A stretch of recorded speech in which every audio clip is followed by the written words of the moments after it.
Happy Place will make you sob uncontrollably, like projectile tears. Please, that's just one hyperbolic reviewer. We need context. Context. The context is this book is called Happy Place and people are losing their minds crying. It's false advertising. Like that time you said, Gatsing for femme critique. And not just about a rich weirdo staring at a light. We are not relitigating Gatsby. This is Heart Book Radio, and today we're dissecting Happy Place by Emily Henry, a book ostensibly about a group of friends on their final trip to a beloved Maine cottage. Featuring the world's dumbest exes, Harriet and Wyn, who broke up months ago but are pretending they're still together. For the friends, who apparently are too fragile to handle the truth, give me a break. The premise is built on a rather precarious foundation of deceit, yes. Harriet, our protagonist, is a surgical resident, seemingly defined by her pathological need to please everyone. Pathological is right. She's like my neighbor Brenda, who brings you cookies you didn't ask for, and then sighs dramatically when you don't eat them immediately. I'm fine, Harriet says, while clearly dying inside, because she hates her fancy doctor job, but won't tell anyone. Newsflash, honey, nobody cares that much. It speaks to a deeper insecurity, a fear of disappointing those who've invested in her perceived success. Her entire identity is predicated on external validation. It's textbook. Textbook annoying. And Wyn, Mr. Golden Boy Charmer, he's just as bad, all laid back, cool on the outside. But inside he's a quivering mess of, good enough. He dumped her, right? Sounds like he couldn't handle, well, anything real, typical.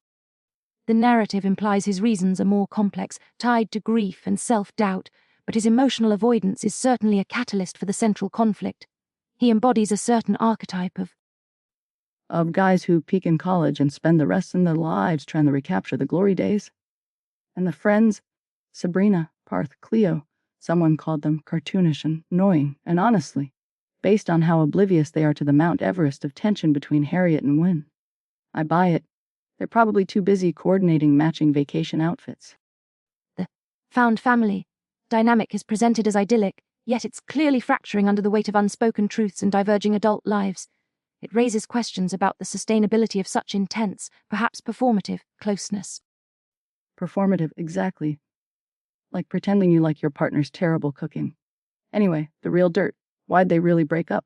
Before the book spoon feeds us some sob storied. I bet it was something stupid.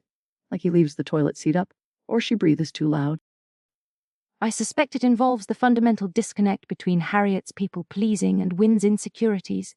Exacerbated by geographical distance and career pressures, it's about a failure to communicate honestly, about their evolving needs and fears.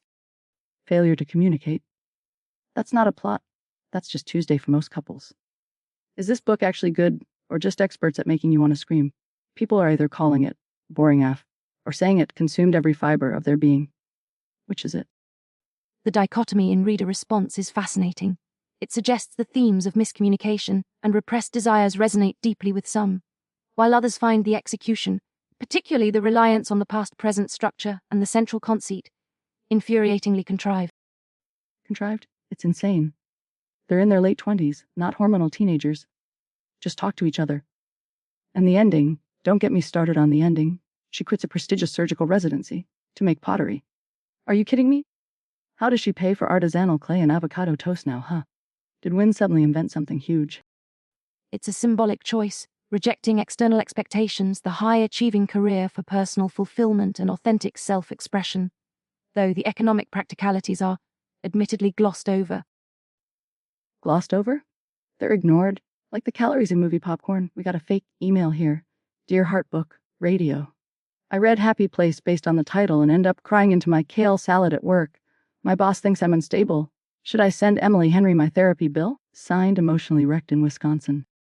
While I don't condone harassing authors, the sentiment highlights the dissonance between expectation and reality. The book is emotionally taxing, deliberately so. It explores the pain beneath the perfect facade. Some find that cathartic. Others clearly find it misleading. I find it exhausting. But okay, the Maine cottage setting. Nice, reminds me of this one time I went lobster fishing. Caught my own thumb.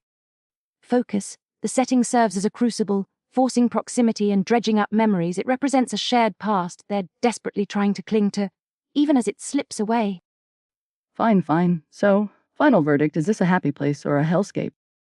It's a meticulously crafted exploration of regret, miscommunication, and the difficult transition into authentic adulthood, wrapped in a frustratingly familiar romantic trope. I give it 7 out of 10 unanswered text messages.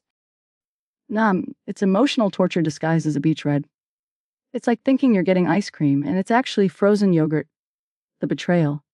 I give it 4 out of 5 restraining orders you wish you could file against characters for being idiots. Next week, listeners, we delve into Chadwick and the sentient stapler. Apparently, it's a workplace comedy with existential dread. Sounds terrible. I can't wait. This has been Heart Book Radio. We read the books so you can just yell about them.